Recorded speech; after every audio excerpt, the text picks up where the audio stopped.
घर का बंटवारा। अरे विनोद, तूने हलवाई को सारा सामान तो दे दिया है ना? अक्षय की शादी में कोई कमी नहीं रहनी चाहिए। आखिर सबसे छोटा भाई है तुम सबका। हाँ माँ, आप चिंता मत करो, मैं पूरा ध्यान रखूंगा। मंगल बेटा, तूने तो कहा था कि फूल का ऑर्डर दे दिया है, यहाँ तो फूल पहुँचे ही नहीं।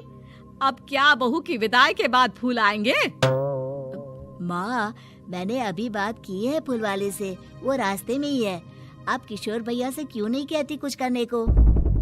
किशोर पहले ही मेरे बताए काम कर रहा है।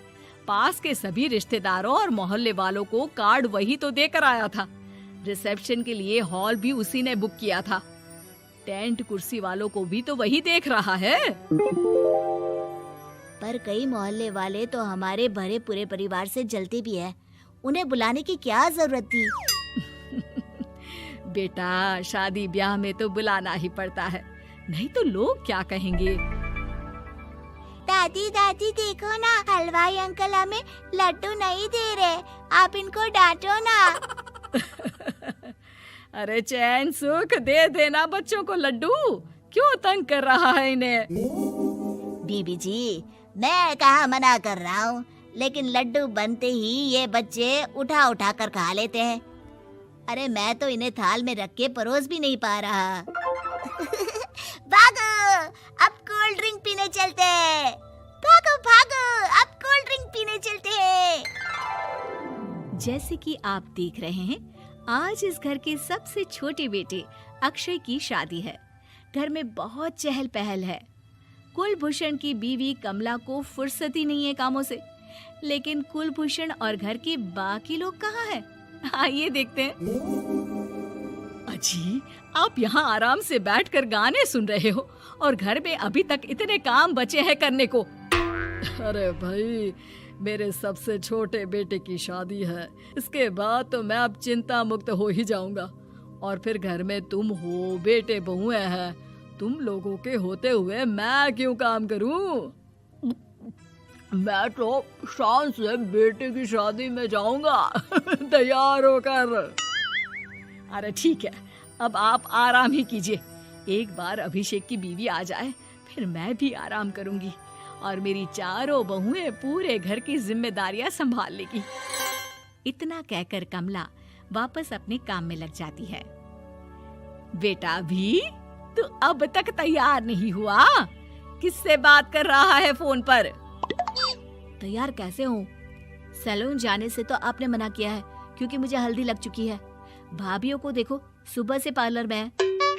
अक्षय की शादी हो जाती है और नंदिता बहू बनकर घर आ जाती है, लेकिन इस घर की खुशियों को मानो किसी की नजर लग गई थी। नंदिता के आने के बाद आए दिन घर की शांति भंग होती रहती। अपने माँ बाप की इकलौती बेटी को इतने बड़े परिवार की जिम्मेदारियां कहाँ संभालनी थी। अभी देखो ना, मेरे हाथों की मेहंदी भी अभी नहीं उतरी है और तुम्हारी मम्मी ने मुझे घर के कामों में लगा दिया। मैंने सोचा था कि घर की सबसे छोटी बहू होने के कारण मुझे सब पलकों पर बिठा के रखेंगे, पर यहाँ तो पलक झपकने की भी फुर्सत नहीं मिलती। देखो नंदू, शादी के पहले ही मेरे घर वालों ने तुम्हें और तुम्हारे पेरेंट्स को बता दिया था कि मैं जॉइंट फैमिली में रहता हूँ, तो फिर अब ये शिकायत क्यों? और फिर तुमसे पहले मेरी भाभी भी तो आई थी शादी करके, उन्होंने तो कभी कुछ नहीं कहा। नंदिता तब तो चुप हो जाती है, लेकिन ऐसा बहुत दिनों तक नहीं चलता। अरे नंदिता, माँ बाबूजी की दवाई का टाइम हो गया है, उन्हें दवाई दी आओ और उसके बाद सबके लिए नाश्ता बना देना। पर भाभी, मैं तो अभी अपना फेवरेट सीरियल देख रही हूँ, प्लीज मेरी जगह आप कर लो ना ये काम। ठीक है, मैं तेरी जगह माँ बाबूजी को दवाई दे आती हूँ और नाश्ता बना लेती हूँ। तू मेरी जगह पूरे घर की डस्टिंग करके 5 बच्चों को स्कूल के लिए तैयार करके भेज देना और दोपहर का खाना बनाने के बाद कपड़े धोकर सुखा देना। उसके बाद हम दोनों मिलकर बाजार जाकर सब्जी ले आएंगे, फिर डिनर की तैयारी कर लेंगे और उसके बाद बस भाभी, मैं माँ बाबूजी को दवाई देकर सबके लिए नाश्ता बना देती हूँ। ये भगवान, ये कहाँ लाकर फंसा दिया मुझे। मेरे घर में तो गिनती की 8 रोटियाँ और 2 सब्जी बनती थी और नाश्ता निपट जाता था, यहाँ तो रोटियों का ढेर और सब्जियाँ बड़े बड़े पतीलों में बनानी पड़ती है। नाश्ता बनते बनते लंच का टाइम हो जाता है और लंच बनते बनते डिनर का। अभी मुझ में तुम्हारे पूरे परिवार का नखरा उठाने की और ताकत नहीं बची। मैं ऐसे नहीं रह सकती। अरे तो क्या चाहती हो तुम? मुझे अलग रहना है बस। तो ठीक है, हम कल ही शिफ्ट हो जाएंगे किराए के घर में। इतना बड़ा घर होते हुए हम किराए पे क्यों रहेंगे? ना जी ना, घर में ही दीवार खड़ी करो अपने हिस्से के आगे। घर के साथ साथ घर की खुशियों में भी दीवार खींच जाती है। ऐसे ही कई महीने बीत जाते हैं और नंदिता माँ बन जाती है। बच्चे के आने से अभिषेक के कंधों पर खर्चों का बोझ आ पड़ता है। अभिषेक का बोझ कम करने के लिए नंदिता भी पार्ट टाइम जॉब कर लेती है, लेकिन इससे उसके सर पर नौकरी, घर और बच्चे की जिम्मेदारी बढ़ जाती है। नंदिता, ये क्या है? तुमने घर भी ठीक से साफ नहीं किया, ना ही मेरे कपड़े धुले हैं। चिंटू के बाल भी कटवाने जाना था, देखो उसके बाल कितने बढ़ गए हैं। अरे करती क्या हो पूरा दिन तुम? मैं करती क्या हूँ? तुम्हारा नाश्ता और लंच बनाने के बाद चिंटू को डे केयर सेंटर पर छोड़ कर आती हूँ, फिर खुद ऑफिस जाती हूँ।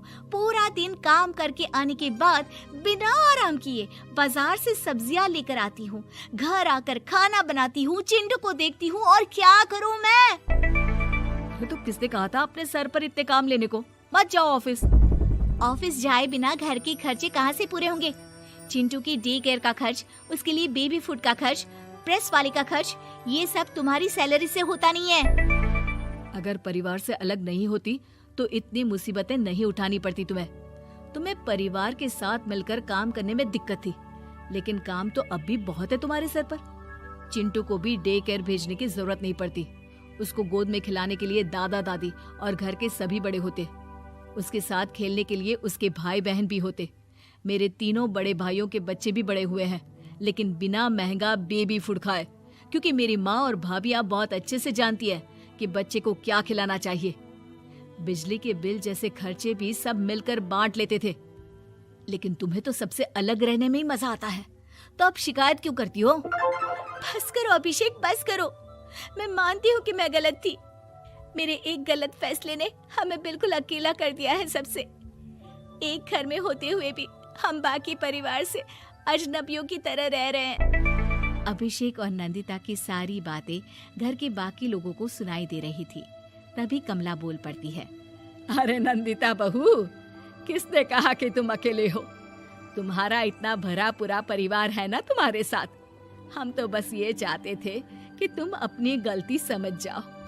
अगर हम तुम्हें समझाते तो शायद तुम ना समझती, लेकिन अपनी गलती का एहसास तुम्हें खुद हो गया है, तो अब तुम समझ चुकी हो परिवार में एक साथ रहने का मोल क्या होता है। मम्मी जी, मुझे माफ कर दीजिए, अब ऐसा दोबारा कभी नहीं होगा।